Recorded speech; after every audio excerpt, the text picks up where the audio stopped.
Greetings, ladies and gentlemen. Leader, this is Rock and Roll Spot coming at you with the final installment of Marvelous May. Um, Today we'll be talking about Marvel characters that, one, I would like to see show up in the Marvel Cinematic Universe, as well as characters who have shown up that were mishandled, in my opinion. First off, we're going to start with characters I hope to see. I'll be going through their names, who they are, and where they can best show up. We're going to start off with Moon Knight. Moon Knight is the avatar of Khonshu, the Egyptian god of the moon, and according to one of the various series that was released, also the Egyptian god of vengeance. He's also, in some ways, best described as being an even crazier version of Batman, but with enhanced strength, endurance, and reflexes, which are the degree to which they're enhanced is based upon the phase of the moon. He'd actually be a really good fit for the Netflix series, as he's a darker character. He's more street level, which is very much in line with the shows that the Netflix series. In fact, he could probably make for an interesting guest star occasionally on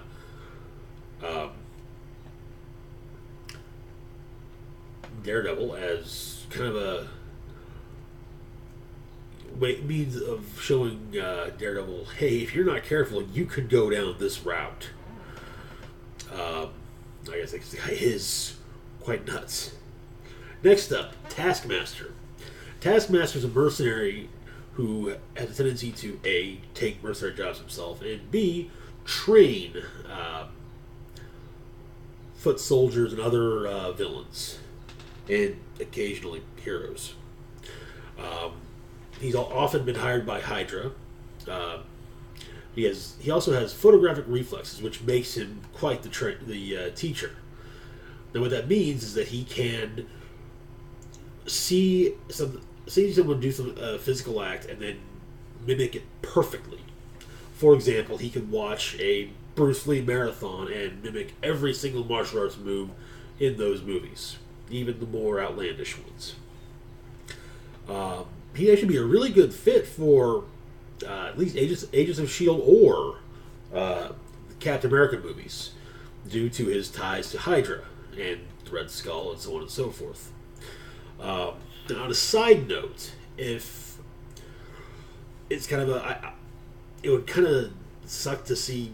It would kind of feel cheap to see both, because they both have the same shtick. It's just that one's a hero, one's a villain.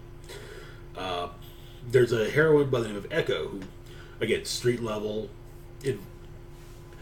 has a history with Daredevil. Anyways, Maya Lopez is Echo's real name, and she's a deaf woman with photographic reflexes, and she's quite the martial artist as well. And I mean, I'd love to see her and Taskmaster both show up. At the same time, I can understand why maybe a decision might be made to just maybe have one at first, and then later on have the other one once the first one's kind of done their shtick. Moving on to the Wrecking Crew, and to be perfectly honest, I'd be happy with just one or the whole crew, whatever. No, to be perfectly honest, there's just going to be one. It should be the Wrecker. The Wrecking Crew are as Guardian-empowered thugs named Wrecker, Thunderball, Piledriver, and Bulldozer. It's a short history that the Wrecker got a crowbar that was mystically empowered, and then he shared the power from it with Thunderball, Piledriver, and Bulldozer. They have been a constant thorn in the side of the Avengers, and especially Thor. And in fact, Wrecker has actually bested Thor in combat. And he loves to bring that up in conversation.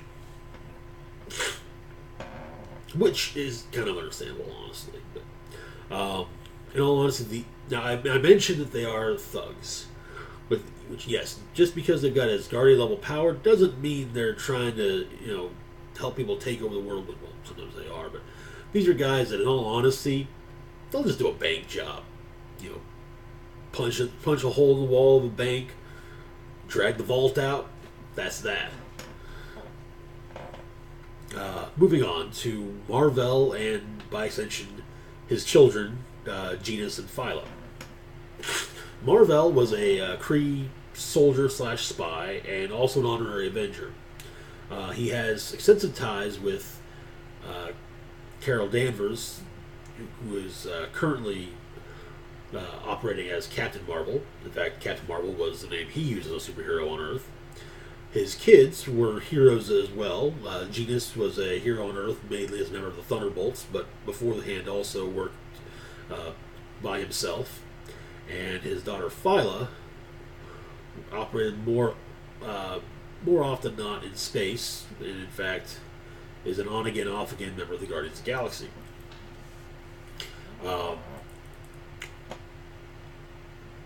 Also, the only thing with Genus and Phyla is that their existence is, let's just say that they were brought into existence through ways other than normal childbirth. Next up, the Masters of Evil. Now, first off, we've already seen some of these guys. For example, Blizzard, Absorbing Man, and Calvin Zabo on Agents of S.H.I.E.L.D. But they are a team led usually by Baron Zemo, who will actually be showing up in Captain America Civil War, played by Daniel Bruhl from Inglourious Bastards. And they're a good foil for the Avengers. It's a team of villains to face the Avengers, and they actually usually put up quite the fight. Next up, Johnny Blaze, either as just Johnny Blaze or as Ghost Rider. Chances are you at least have some inkling of who Johnny Blaze is from the Nicolas Cage Ghost Rider movies. First off, in all honesty, yes, I mentioned Ghost Rider in particular because he's probably the most well known of the Midnight Suns characters. It would really be great to see any of the Midnight Suns as supporting cast to work with Doctor Strange. Now, if you use it with Johnny Blaze, however they do it, hopefully Marvel Studios would go with a younger actor as opposed to someone, say, Nicolas Cage's age, who was just starting out at that age, and it just doesn't work really well, in my opinion. Next up, the Punisher. Again, he's not exactly an unknown. There have been, much as I hate to admit this, 3 Punisher movies, though in my opinion only one was good. That would be the one starring Thomas Jane. He is a former, depending upon the writer, Marine, soldier, whatever. Either way, he did work special operations. And after the death of his family, has become a gun-toting vigilante. This is a character who would actually be really good for the Netflix shows, and especially Daredevil. Again, he's a good foil for the character. Excuse me. Moving on. The New Warriors. The New Warriors were a team of 20-something superheroes. They weren't teens, but they weren't adults. Well, adults. Think of it as like college-age superheroes. First, and in my opinion, this needs to have the Richard Rider version of Nova as opposed to the Sam Alexander version. I would be fine with having both present, but if I had to pick one, Richard Rider all the way. These guys would actually work really well in their own Netflix show, honestly. With possibly the occasional Netflix exclusive movie. Anyways, moving on to Simon Williams, aka Wonder Man. Now, Simon Williams is an actor turned superhero. In fact, he was turned into a superhuman by the original Baron Zemo as a plot against the Avengers, and in fact, he sacrificed himself to save them. He has since come back as a being of ionic energy, but he's an actor, like I said, actor turned superhero, does his own stunts, and to be perfectly honest, I would actually just be happy to hear a character mention, oh yeah, I went and saw the new Simon Williams movie, or have you heard they're talking about having Simon Williams play Tony Stark in a movie? What the hell is that about? Little just an acknowledgement of his existence would be fine by me. He's not exactly my favorite character, so like I said, an acknowledgement is fine. Just to say, oh yeah, he's there, cool. Next up, the Owl. Now, the Owl normally is a man named Leland Owlsley, and for those who watched Daredevil, you're aware there was a character named Leland Owlsley on the show, but he seemed a bit old to be pulling the whole crime boss thing, at least the way the Owl did it in the comics. However, this version of the Owl could be the son of the late Leland Owlsley from Daredevil. And he could make for one, since Kingpin is in prison by the end of the first season of Daredevil, our new main bad guy for the second season, and two, he could end up being an enemy for Daredevil or for Kingpin. Kind of it would force. Because, of course, at some point, Kingpin is going to make his way out of prison. It's a given, pretty much. Basically, it would give Daredevil that moment of pause of, both of these guys are terrible. I can't, going after one helps the other, but I can't truly go after both. Now, some honorable mentions. Bullseye. Now, first off, the reason these are honorable mentions is usually because they're not cast, but they're at least being talked about and very seriously talked about. But like I said, first off, Bullseye, who has actually come up as a character who may be showing up in Season 2 of Daredevil. So, cool. Next, Elektra, who apparently is being cast currently for the Daredevil series. Anyways, now we've left the characters that I want to see. Let's move on to the characters who've been mishandled. First and foremost, Baron Strucker. Now, Baron Strucker, no matter how you slice it, is a high-ranking member of Hydra. And we got to see him briefly in the mid-credits sequence of Captain America, the Winter Soldier. And then we got to hear him get mentioned quite a bit in Agents of S.H.I.E.L.D. Season 2. And then he showed up in Age of Ultron in the beginning, where he surrenders and is then basically killed off-screen in prison. And it's just kind of like, oh, cool, we've got another great Captain America villain. That's it? That's all we're going to do with him? What the hell? To be perfectly, this is a character that, he can't hit Captain America as hard as Red Skull can, but he's close. Of course, the movie version was also a much younger Strucker. This is not the Baron Strucker who helped co-found Hydra during World War II. This was someone a bit younger. Next up, Samuel Stearns, aka the Leader. Now, first off, this is the character that was communicating with Edward Norton's Bruce Banner in the Incredible Hulk.